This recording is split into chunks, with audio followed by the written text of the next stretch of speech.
everybody, my name is Jayden Emmanuel. I'm studying in Bangalore International School, grade 4. Today, I'm going to be showing two experiments demonstrating Newton's first law, or called the law of inertia. The law states that an object at rest remains at rest, an object in motion remains at motion until an opposing force acts upon it. Let's dive into the first experiment. For this experiment, I need a plate. I cut it into a smaller circle, ping pong ball, paper cup, toilet tissue roll. I just cover the toilet tissue roll so that the ball doesn't fall in. Now here's how I do it. I take the cup, I put the plate exactly on top, put the toilet tissue roll on top, and I put the ball on top of the toilet tissue roll. Post your answers in the comments. What will happen to the ball? Hold it steady, the cup, and on the count of 3. 1, 2, 3. What happened? The ball fell right into the cup. Why is that? The ball was at rest. Even the other objects were at rest until the opposing force, my hand, slammed it.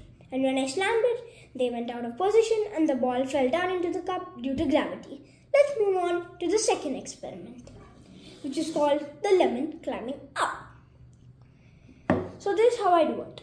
The materials I used is a skewer, a spatula, any spatula, or even a mallet or hammer, and there's a lemon. I made a hole in the lemon, so I'm just going to put the skewer inside that hole. I'll keep it on the bottom. Now I'm going to hold it like this and I'm going to hit the back. Same as last time, post your answers in the comments. What will happen to the lemon? On the count of 3. 1, 2, 3.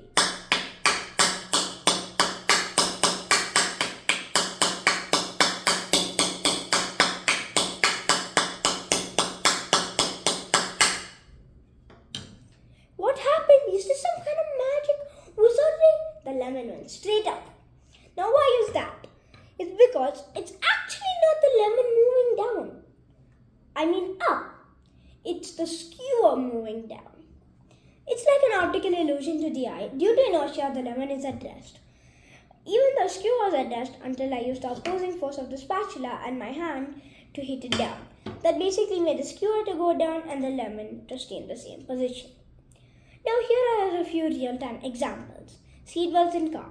While you're sitting down with the seatbelts and suddenly your dad puts the brakes on the car, you move forward. But your lower body below your hip resists that change due to inertia, but your upper body tries to resist it but slightly moves forward.